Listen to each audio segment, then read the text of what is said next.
Dzień dobry. Witam. Co ty tu robisz?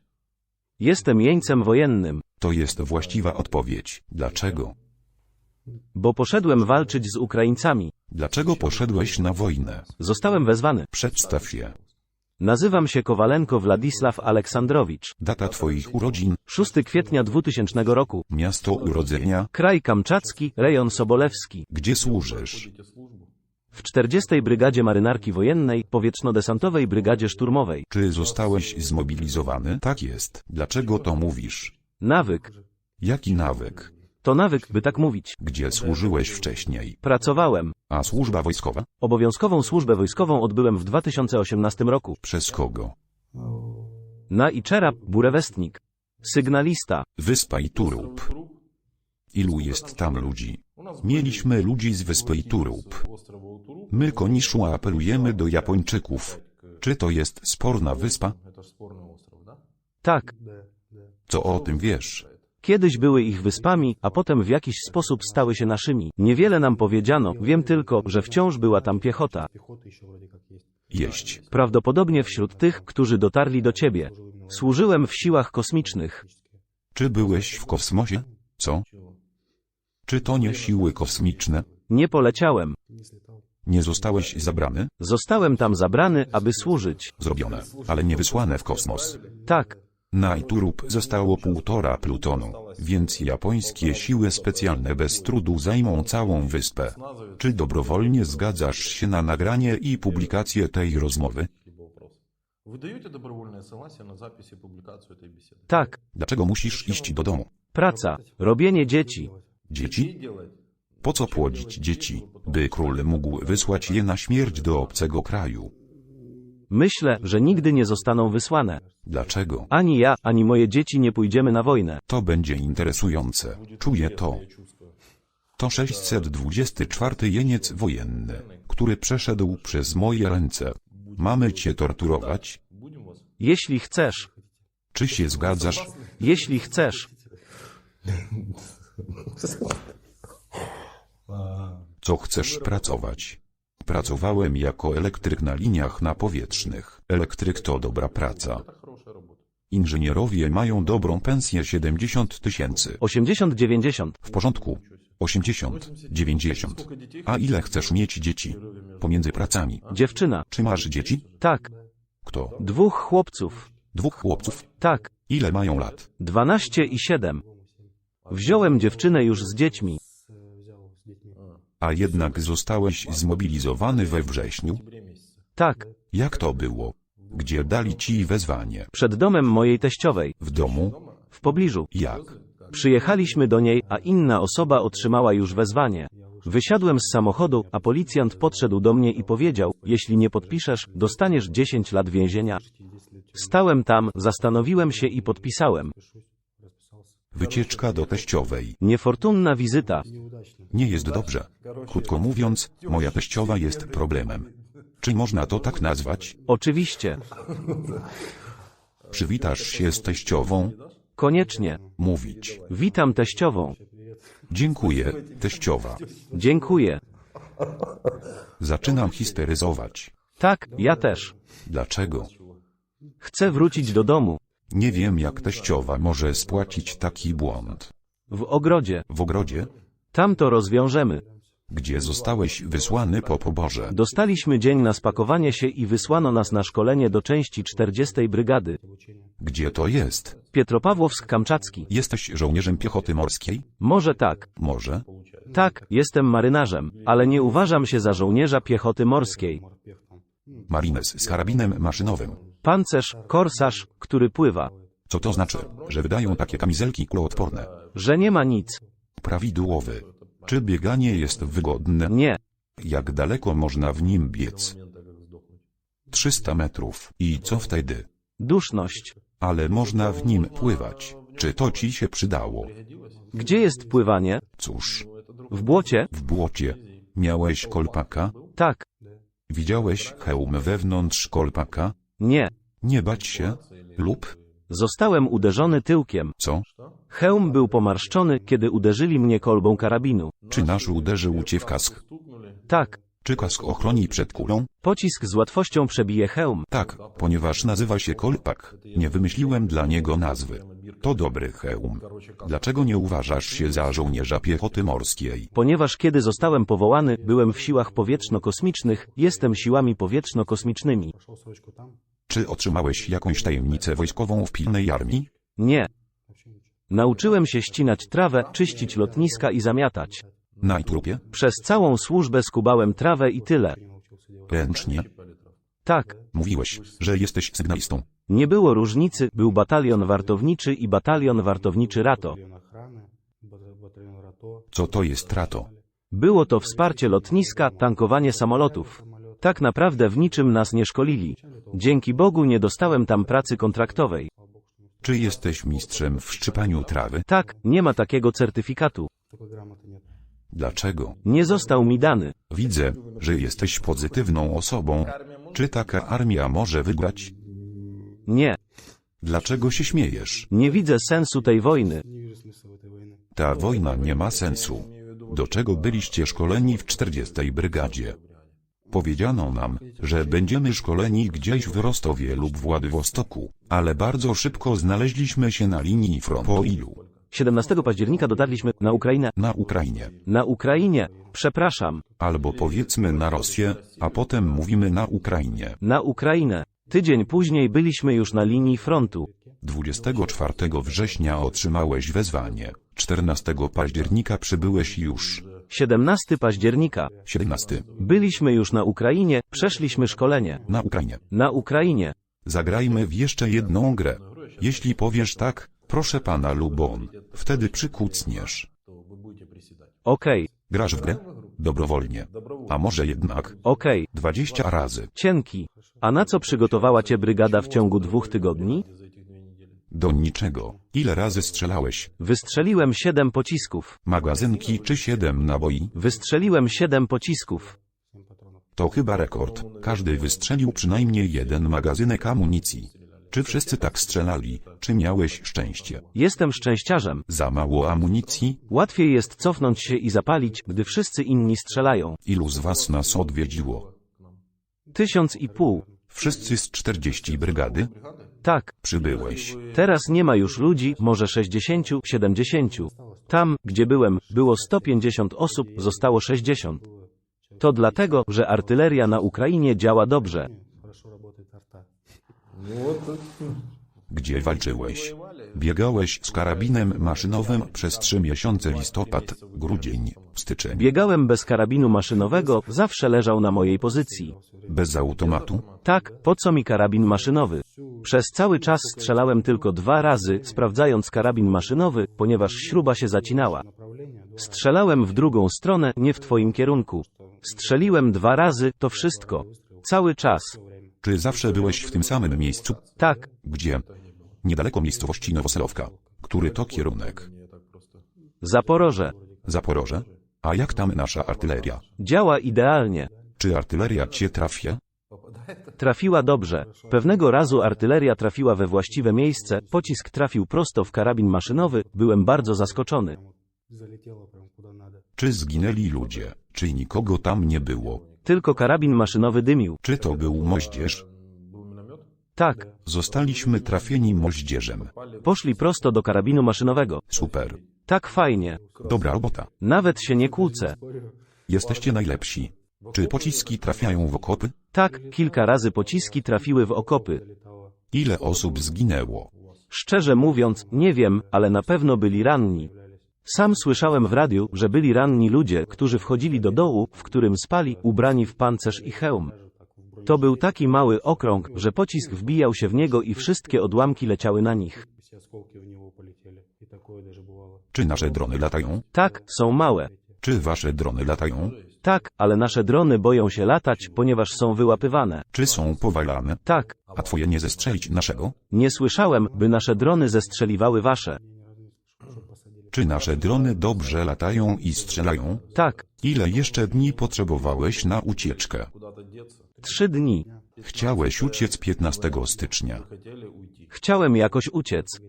Dlaczego akurat ten dzień? Ponieważ jeździliśmy do Wołnowachy. W Wołnowarze ciągle wypłacaliśmy pieniądze i robiliśmy zakupy na targu. Tam chciałem uciec. Dlaczego? Ponieważ jestem młody i widziałem, jak wszyscy wokół mnie są ranni jeden po drugim. Nie chciałem tego. Przynajmniej człowiek nie wie, co się z nim stanie, może będzie miał szczęście, może nie.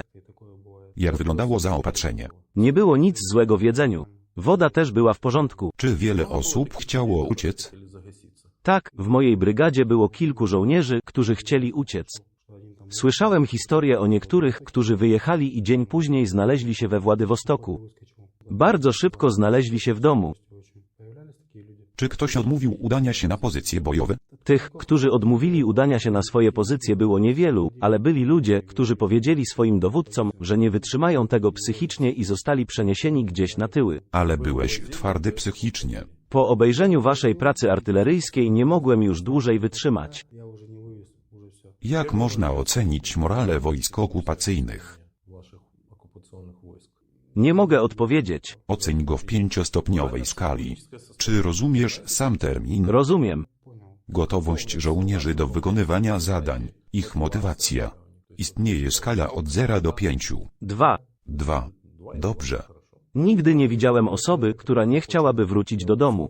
I każda pierwsza osoba mówiła, że chce wrócić do domu, chciała, żeby to wszystko szybko się skończyło, bo groziło nam więzienie, mimo że to było złe. Czy to zwiększa motywację do walki?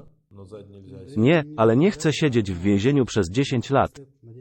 Nie trafisz do więzienia. Gdyby to było powiedziane od początku, wtedy nie poszedłbyś na wojnę. Jak inaczej? Nie możesz przeczytać tego w internecie? Było już za późno, to jak ruletka, czy masz szczęście, czy nie. Jak zostałeś schwytany? Ostatniego dnia, 12. Dlaczego się uśmiechasz? Czułem się zraniony i było mi żal tych ludzi. Dzięki dowódcom brygady pojechałem ratować rannego. Przyszedł rozkaz, abym zabrał rannego w plecy bojownika DNR. Stali tam twoi ludzie, a ja wszedłem z uśmiechem i powiedziałem, że nie jestem wrogiem. Oni też się uśmiechnęli i kazali nam przejść. Nasza czwórka poszła po rannego, który już nie żył. Było was 4. 5. 5 osób. Byłem przyzwoitką. Skąd pochodzisz? Do pozycji bojowej. Dla mnie jest to najciekawsza część historii. Przyszedłeś do okopu, prawda? Tak. Jak to wygląda? Stał tam mężczyzna z karabinem maszynowym. Nasz. Tak, zieloną taśmą klejącą. Czy od razu to zrozumiałeś? Nie. Nie? Wszedłem uśmiechnięty, krzycząc, że nie jesteśmy wrogami. Przepuścili nas, nic nie zrobili. Tam zobaczyłem duże zgromadzenie ludzi i powiedziałem, że nie jesteśmy wrogami i przyszliśmy po rannego. Kazali mi zabrać rannego i natychmiast odeszli. 4, którzy byli ze mną, zatrzymało się, by zabrać rannego, a ja poszedłem za pozostałymi na dół. Zostałem trafiony w szczękę i straciłem przytomność, a kiedy się ocknąłem, rozpoczęła się wymiana ognia, twoi ludzie zabili 4 żołnierzy DNR. Czy zostali zabici? Tak. Dlaczego? Zapytali mnie, czy jestem przeszkolony i kim jesteśmy. Odpowiedziałem, że nie mam pojęcia. Wydano mi rozkaz i przyszedłem. Zapytano mnie, ile mam lat i czy chcę żyć. Oczywiście, że chcę. Potem kazano mi się położyć i siedzieć cicho, że wszystko będzie dobrze. W jakim języku do ciebie mówiono? Po rosyjsku, po naszemu. Jesteś pozytywnym facetem. W końcu to dobra rzecz. Cześć, jak się masz? Nie tak dobrze. Przyszła do mnie wiadomość tekstowa, że pozwolisz mi porozmawiać z moim mężem. Tak, to prawda. Dlaczego cały czas się śmiejesz? Dlaczego on się śmieje? Zanim porozmawia pani z mężem, potrzebuje pani zgody na nagranie i opublikowanie tej rozmowy. Proszę, uspokój się. O co się martwisz? Żyje, ma się dobrze i uśmiecha się. Dziś miał z powrotem założoną rękę. Odcięli mu ją wieczorem i założyli ponownie rano. Żartuję. Nie jestem rozbawiony. Dlaczego się nie śmiejesz? Dlaczego twój mąż przyjechał zabijać Ukraińców? Nikogo nie zabił. Nie powiedziałeś, gdzie jesteś. Jak się masz? Dobrze, jak się masz? Cienki. Poproś o umieszczenie na liście wymiany. Czy nasza strona obejmowała mnie? Jesteś uwzględniony wszędzie, na każdej liście z naszej strony, która jest możliwa. Dostałeś telefon z biura wojskowego? Tak, zadzwonili do mnie. Jak się ma moja matka? Cienki. A bracia? Mają się dobrze. Kochanie, poproś o dodanie do list, ponieważ po naszej stronie jesteś na wszystkich listach. To nie takie proste. Wszystko będzie dobrze. Czy podają przybliżone ramy czasowe? Nic nie mówią. Przyszliśmy ich zabić. Myślisz, że cokolwiek nam powiedzą? Przecież nikogo nie zabiłeś, wszyscy o tym wiedzą. Więc kto niszczy nasze miasta? To na pewno nie mój mąż. Twój mąż biegał z bronią. Bez. Bardzo cię kocham. Wszystko będzie dobrze. Nie martw się, będzie dobrze. Wszystko będzie dobrze. Poproś o uwzględnienie na listach. Jest tu kolejka, może być nas już 100 lub 200 tysięcy. Każdy chce wrócić do domu. Nie jestem jedynym, który chce wrócić do domu, ale na pewno wrócę. Pozdrów moją matkę. Na pewno się przywitam. Wideo jest nagrywane, czy możesz jej je wysłać? Ona weźmie ten film i wyśle go. Jak się odżywiasz? Jesteśmy dobrze odżywieni. Wszystko w porządku? Tak, ale będę musiał poddać się leczeniu. Czy byłeś tam leczony? Byłem leczony, ale stan zapalny powrócił. Czy nie można nic zrobić? Tam jest lekarstwo, prawda? Nie mogli mi pomóc nawet w Rosji. Czy doznałeś obrażeń? Nie, miałem guza kości i pojawił się ponownie. Wszystkim udzielana jest pomoc medyczna. Nie kłócę się. Brzmi to tak, jakbyś nie był leczony. Muszę zrobić jeszcze raz prześwietlenie. Po prostu nie mam słów, nie wiem. Bardzo cię kocham. Ja też cię kocham. Bądź cierpliwy przez jakiś czas. Nie zniechęcaj się, dobrze? Tak, oczywiście. Wiedz, że cię kochamy i czekamy na ciebie. Ja też cię kocham. Zobacz jak się uśmiecham, najważniejsze to się uśmiechać. Mogę tylko powiedzieć, że z naszej strony jesteś na wszystkich listach, aplikowałem do każdego miejsca, jakie przyszło mi do głowy. Ty też bądź czujny, abym po dotarciu do Moskwy mógł zadzwonić do ciebie, abyś poleciał na Kamczatkę i spotkał się ze mną. Na Kamczatkę? Tak, żebyś przyjechał do miasta i spotkał się ze mną, bo nie mam żadnych dokumentów. To nawet nie podlega dyskusji. Mogę polecieć gdziekolwiek jesteś. Podaj mi adres, a jutro tam będę. Nic mi nie jest, dziękuję. Zadzwoń do Nataszy, twojej przyjaciółki, żeby porozmawiała z Dimą. Co będzie ze mną dalej? Czy będą ze mną rozmawiać? Jestem po prostu ciekawa, co o mnie powiedzieli. Z kim tam jesteś? Z mamą. Przywitaj się z teściową. Przywitaj się z moją teściową. Ona cię słyszy. Słyszę cię. Powiedziałem mu, gdzie zostałem wezwany, ponieważ lepiej było nie kłamać niepotrzebnie. Zdałem sobie sprawę, że kłamstwo nie ma sensu, lepiej powiedzieć całą prawdę od początku do końca, aby szybciej wrócić do domu. Oczywiście najważniejsze jest, aby jak najszybciej wrócić do domu. Wesołych świąt. To święto, prawda? Dziękuję, to najlepszy dzień w historii. Dostaliśmy mandarynki, Pomarańcze. pomarańcze. Wracaj do domu, kupiłem dla ciebie zapach. W domu czekają na ciebie stynki. Koniecznie. Co? Stynka. Gdzie są moje ryby? Damy ci tyle, ile chcesz, tylko oddaj mi mojego męża. Wszystko będzie dobrze. Pomóżcie nam, proszę. Proszę wszystkich, gdzie to tylko możliwe. To dzięki niemu żyjemy. Myślę, że jest on jedynym powodem, dla którego żyjemy. Czy zapłaciliśmy za ciebie? Tak, za mnie też zapłaciłeś. Gdzie są moje pieniądze? Gdzie są pieniądze naszych subskrybentów? Powiedz nam, jak było. Zapłacono za nasze życie, aby utrzymać nas przy życiu. Wróciły tylko 2 osoby, ja i jeszcze jedna osoba. Kto zapłacił? Człowiek, który z tobą rozmawiał. Dimitri, to człowiek, który nas uratował, jest blogerem. Więc na początku wpadłeś w ręce złych ludzi? Tak. Nie, nie tak. Gdzie skończyłem? To nie są źli ludzie. Wpadliście w ręce naszych sił zbrojnych. Rozumiem, ale musiałeś widzieć, co zrobili mojemu mężowi, jaki stan zapewnili i jak rozmawiali? Zła historia. Dlaczego twój mąż tu przyjechał? Płacimy naszym wojownikom nagrody za to, że ich nie zabili, mimo że z łatwością mogliby ich zabić. Nasi subskrybenci wpłacają pieniądze, a my dajemy je naszym żołnierzom. Twój mąż kosztował $300, czyli 18 000 rubli. Zapłacę więcej, odzyskam męża. Może uratujesz życie innemu rosyjskiemu żołnierzowi, okupantowi? Wszystko będzie dobrze. Jestem już wszędzie w internecie, tak jak mi powiedziano. Gdzie jesteś? W Telegramie. Nie, w Telegramie. Mówią, że mnie widzieli. Widział cię cały kraj, nie tylko Rosja, nawet Armenia. Kocham cię, buziaki.